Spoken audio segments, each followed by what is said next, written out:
Assalamualaikum warahmatullahi wabarakatuh. Alhamdulillah, summa alhamdulillah, kita bersyukur kepada Allah Subhanahu wa Ta'ala karena masih memberi kita waktu pada hari ini untuk menjalaninya, untuk mengisinya dengan kebaikan insya Allah. Sholawat serta salam semoga tercurah kepada junjungan kita Nabi besar Muhammad Sallallahu Alaihi Wasallam. Bagaimana kabarnya teman-teman semua? Semoga dalam kesehatan dan kebaikan dan selalu dalam bimbingan Allah Subhanahu wa Ta'ala. Teman-teman, pada hari ini saya akan membahas sedikit tentang apa itu Islamic worldview. Sebelumnya, apa itu worldview? Worldview adalah bagaimana cara kita memandang, cara kita berpikir tentang sesuatu hal. Kalau Islamic worldview berarti adalah bagaimana kita memandang sesuatu itu dengan pandangan Islami. Bagaimana kita bertingkah laku, kita berpikir, memandang sesuatu selalu berdasarkan Al-Quran dan As-Sunnah. Kenapa hal ini perlu dibahas? Karena saat ini banyak terjadi split epistemologi, di mana banyak orang Muslim tapi pola pikirnya, cara pandangnya memandang Islam dengan kacamata Barat. Sedangkan yang kita ketahui, pemikiran Barat memandang dunia ini dengan kacamata sekuler atau bertertumpu pada materialisme. Mereka sangat menuhankan akal mereka, sehingga segala sesuatu harus sesuai dengan akal. Jika tidak, maka mereka tidak mau. Sahabatku semua, seperti yang kita ketahui saat ini, banyak orang Muslim yang terjadi split epistemologi. Mereka memandang Islam dari kacamata atau sudut pandang orang Barat. Pemikiran sekulerisme, di mana mereka memandang kebenaran hanya berdasarkan hal-hal yang bisa diukur. Jika tidak, mereka tidak mau menerima. Sedangkan kita dalam Islam, kita punya patokan adalah kita punya worldview dengan nakal atau petunjuk firman dari Allah, tapi juga dari akal. Dan kita dibekali dengan petunjuk langsung oleh pencipta kita, tapi kita diberi akal untuk memikirkan, untuk berpikir secara mendalam bagaimana kita menjalani kehidupan. Sedangkan pemikiran Barat, mereka sangat menuhankan akal. Yang tidak sesuai dengan akal, mereka tidak mau terima. Sesuatu yang bentuknya abstrak, mereka tidak bisa menerima. Mereka menuhankan materialistik, sesuatu yang tampak dan nyata. Dan hal-hal ini sudah begitu banyak merasuk ke dalam benak-benak orang muslimin saat ini, terutama kaum muda, di mana begitu banyak pemikiran-pemikiran yang masuk ke dalam pikiran mereka. Kenapa kita membutuhkan Islamic worldview? Karena saat ini begitu banyak infiltrasi memasukkan begitu banyak pemahaman-pemahaman yang tidak sesuai dengan Islam. Pemahaman sekulerisme, kemudian feminisme, pluralisme, kemudian LGBT yang berkedok hak asasi manusia. Saat ini banyak kaum muslimin yang secara pelan-pelan tapi pasti pola pikirnya sudah banyak terpengaruh, terinfiltrasi. Contoh dengan sangat mudah ketika kita tanya pada remaja, dengan contoh kasus child free, ketika ada seorang wanita mengatakan bahwa mereka tidak mau punya anak, dengan kata-kata mereka yang indah, dengan narasi mereka yang sangat masuk menipu pola pikir kaum muslimin, dan mengatakan bahwa tubuh kita adalah milik kita, milik wanita. Wanita tersebut bebas untuk menggunakan tubuhnya, rahimnya, mau hamil atau tidak. Dengan kata-kata itulah menyihir begitu banyak kaum muslimin, sehingga oh iya ya, benar juga ya, kan itu tubuh kita, jadi kita berhak Padahal sahabatku semua, pemikiran tadi sangat berbahaya. Pemikiran tadi sangat menjerumuskan kaum muslimin ke dalam lubang yang sangat dalam, sehingga seolah-olah pikiran tadi benar, padahal sangat jauh dari firman Allah. Sahabatku semua, pemikiran tadi bukan satu-satunya. Bahkan yang seperti kita ketahui bersama, mungkin kita mengalami semua, seperti pemikiran bahwa alam semesta raya ini ada dengan sendirinya. Dari satu sel berubah menjadi, ada yang jadi gajah, menjadi kijang, menjadi semut, menjadi kecapung, menjadi begitu banyak makhluk. Dan manusia berasal dari satu sel, dari kera yang berubah, berevolusi menjadi manusia. Pemahaman tadi ditanamkan begitu lama dalam benak anak-anak kita, dalam diri kita. Padahal itu sangat jauh dari kenyataan. Sebenarnya hal ini sudah sangat mudah dipatahkan dengan akal kita, sama dengan pemahaman mereka. Kita cari sampel yang sangat mudah. Contoh, ketika kita mau membuat sebuah kue tart.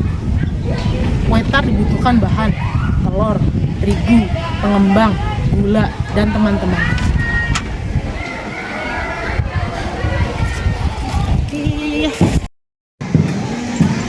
Contoh, ketika kita akan membuat kue tart, seperti tadi saya sampaikan, butuh beberapa bahan. Kalau kita mengikuti pola pikir orang barat, coba kita bayangkan, ada telur, ada terigu, ada pengembang, ada gula. Mereka diam saja, kita diamkan. Pertanyaannya, apakah setelah kita diamkan beberapa menit, beberapa jam, beberapa hari, beberapa bulan, mereka akan bersatu padu menjadi sebuah kue tart tanpa kita buat? Tidak mungkin. Harus ada yang membuatnya. Contoh yang lain, membuat sebuah buku. Buku terbuat dari kertas. Kertas dari pohon. Mungkin tidak. Pohon-pohon itu akan membelah dirinya sendiri, membuat dirinya menjadi sebuah kertas. Kemudian huruf-huruf itu akan berdatangan membentuk sebuah buku. Tidak mungkin. Padahal itu hanya sebuah benda yang masih sangat sederhana. Tidak serumit alam semesta raya ini. Tidak serumit kita manusia. Tidak serumit menciptakan binatang. Hal yang simpel saja tidak mungkin terjadi dengan kebetulan. Semua harus ada pembuatnya. Harus ada yang membuat kue tart, maka dengan bahan-bahan yang ada jadilah kue tart. Butuh proses. Kalau ingin membuat buku, berarti butuh proses untuk mengubah dari kayu menjadi kertas. Kemudian di pabrik juga ada pabrik percetakan, di mana ada pencetakan huruf-huruf berkumpul sehingga di layout displaynya, bukunya sehingga jadi sebuah buku. Dan itu butuh proses yang panjang. Itu hanya membuat sebuah kue tart. Begitu panjang prosesnya, begitu rumit. Bagaimana mungkin menciptakan alam semesta raya ini dan makhluk-makhluk dan segala macam isinya itu terjadi kebetulan. Bahkan kalau kita pernah belajar, seandainya matahari itu lebih jauh sedikit saja dari yang sekarang, maka bumi ini akan membeku dan tidak ada kehidupan. Seandainya matahari lebih dekat dari yang sekarang, maka bumi akan terbakar. Tidak akan ada kehidupan. Begitu rumitnya alam semesta raya. Mungkinkah terjadi tanpa ada penciptanya? Sebuah pemikiran yang sangat bodoh. Tapi mereka merasa bahwa itu adalah akal mereka. Maka saatnya kita untuk berpikir cerdas, berpikir mendalam tentang kehidupan alam semesta raya ini sesuai dengan petunjuk Allah dan Rasul. Dalam surat Al-Isra ayat 36, Allah Subhanahu wa taala berfirman, "Dan janganlah kamu mengikuti sesuatu yang tidak kamu ketahui, karena pendengaran, penglihatan, dan hati nurani, semua itu akan diminta pertanggungjawaban." Saudaraku semua, dari ayat ini kita bisa banyak belajar bahwa kita tidak bisa sembarang menggunakan pendengaran kita, penglihatan kita, hati kita sesuka-sukanya, seenak-enaknya. Tapi kita perlu bertanya-tanya, berpikir, kenapa Allah akan meminta pertanggungjawaban dari telinga, penglihatan, dan hati nurani? Ada rahasia di balik itu semua. Ternyata kita menerima informasi, menerima semua ilmu dari 3 pintu tadi. Pintu pendengaran, pintu penglihatan, dan hati. Kita bisa semua hasil sudut pandang kita, apa yang kita pahami, apa yang kita pikirkan, itu hasil dari belajar, hasil dari informasi yang masuk melalui telinga, penglihatan, dan hati. Maka di situ Allah mengatakan bahwa Allah akan minta pertanggungjawaban dari semua hal 3 tadi. Di sini kita bisa melihat bahwa sahabatku semua, kita harus berhati-hati dengan semua yang masuk, informasi yang masuk melalui telinga kita, mata kita, dan hati kita. Karena informasi itu akan kita olah dalam akal kita, benak kita, menjadi sebuah sudut pandang, menjadi sebuah pola pikir. Dan pola pikir itulah yang akan menjadi akhlak kita ke depan.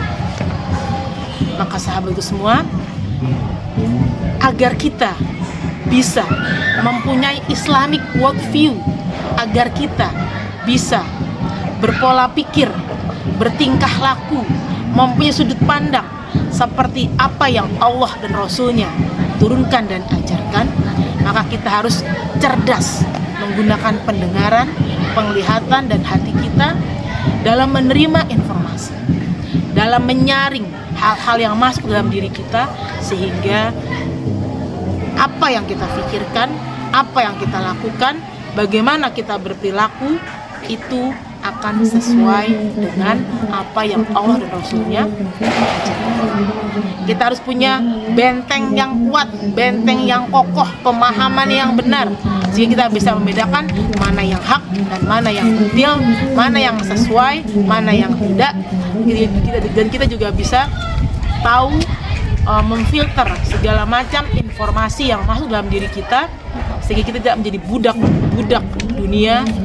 Kita tidak menjadi orang-orang yang buta mata hatinya, tapi orang-orang yang cerdas, bisa berpikir mendalam, bisa berpikir menggunakan akal kita seperti yang Allah ciptakan, Allah turunkan, yaitu seperti tujuan kita diciptakan di muka bumi ini, seperti yang tercantum dalam surat Al-Dzariyat ayat 56, wa ma khalaqtul jinna wal insa illa liya'budun. Sesungguhnya kata Allah, aku tidak menciptakan jin dan manusia kecuali untuk beribadah kepada. Itulah fungsi kita sesungguhnya di dunia ini, hanya untuk beribadah kepada Allah, hanya untuk menyembah Allah, bukan untuk yang lain-lain. Yang lainnya itu bagian dari ibadah kepada Allah.